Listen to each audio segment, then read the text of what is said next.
ধরো আজ তোমার বাড়িতে জন্মদিনের পার্টি হচ্ছে আর তোমার 5 জন বন্ধু এসেছে। তোমার বাবা তাদের জন্য পেস্ট্রি আনতে গেলেন। তাহলে বলো তো, তোমার বাবা কতগুলো পেস্ট্রি আনলে তোমার সব বন্ধুরা সমান ভাগ পাবে?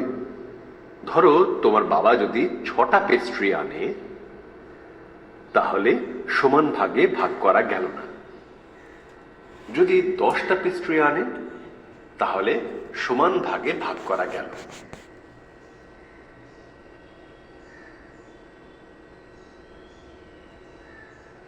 এখন সব থেকে কম কতগুলি পেন কিনলে 3জন ছেলে অথবা 4জন মেয়ের মধ্যে সমান ভাগে ভাগ করা যাবে? এই সমস্যা সমাধান করার জন্যই আমরা যে পদ্ধতির সাহায্য নেব তা হল লসাগু, যার পুরো নাম লঘিষ্ঠ সাধারণ গুণিতক। 3-এর সাধারণ গুণিতকগুলি হল 3, 6, 9, 12, 15 ইত্যাদি। 4-এর সাধারণ গুণিতকগুলি হল 4, 8, 12, 16, 20 ইত্যাদি। সুতরাং 3 ও 4-এর লসাগু বা লঘিষ্ঠ সাধারণ গুণিতক হল 12। আমরা মৌলিক উৎপাদকের সাহায্যেও লসাগু নির্ণয় করতে পারি। কিভাবে? চলো দেখে নেওয়া যাক। ধরি 3টি সংখ্যা হল 18, 27 ও 36। 18-র মৌলিক উৎপাদকগুলি হল 2 গুণ 3 গুণ 3। 27-এর মৌলিক উৎপাদকগুলি হল 3 গুণ 3 গুণ 3।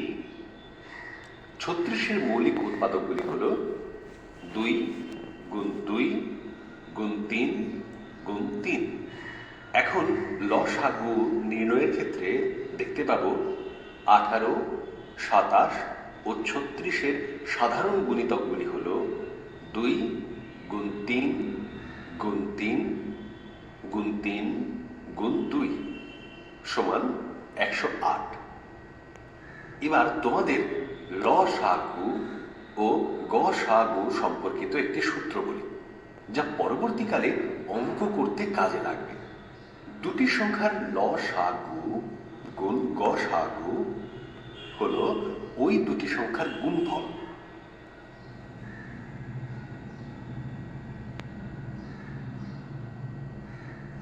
প্রয়োগ 1, লসাগু নির্ণয় করো। 72, 96, 120। শ্রেণীভাঙা পদ্ধতিতে লসাগু নির্ণয় করি। নির্ণেয় লসাগু 2 গুণ 2 গুণ 2 গুণ 3 গুণ 3 গুণ 4 গুণ 5 সমান 1440। প্রয়োগ 2, দুটি মৌলিক সংখ্যার গসাগু কত?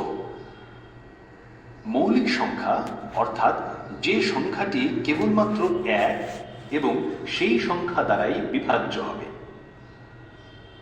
অতএব দুটি মৌলিক সংখ্যার ক্ষেত্রে 1 ছাড়া এমন কোনো সাধারণ সংখ্যা পাওয়া যাবে না যা দিয়ে ওই দুটি সংখ্যাই বিভাজ্য হবে। ধরি দুটি মৌলিক সংখ্যা হল 13 ও 17। এদের গসাগু হবে 1।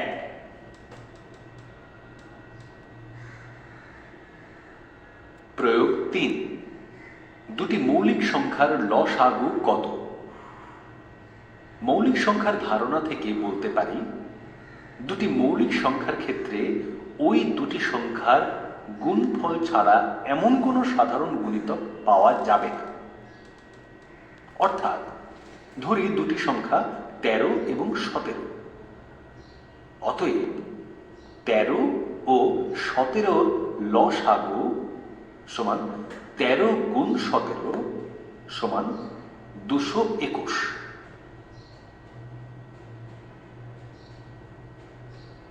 প্রয়োগ 4, দুটি সংখ্যার গুণফল 120। সংখ্যা দুটির গসাগু 6। সংখ্যা দুটির লসাগু কত?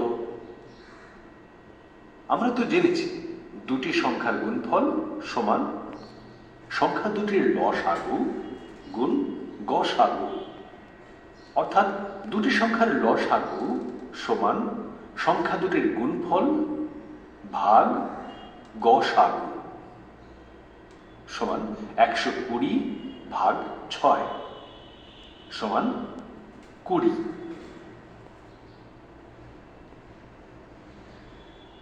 প্রয়োগ 5।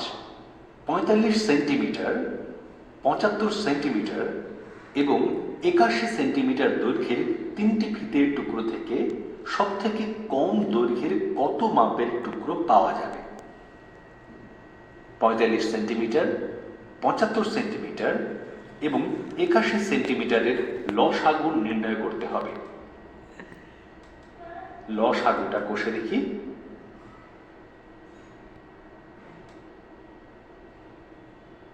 অতএব 45 সমান 3 গুণ 3 গুণ 5। 75 সমান 3 গুণ 5 গুণ 5। 81 সমান 3 গুণ 3 গুণ 3 গুণ 3। নির্ণেয় লসাগু 3 গুণ 3 গুণ 5 গুণ 3 গুণ 3 গুণ 5 2025। অতএব সবচেয়ে কম দৈর্ঘ্যের ফিতের টুকরো হবে 2025 সেন্টিমিটার, অর্থাৎ 20 মিটার 25 সেন্টিমিটার।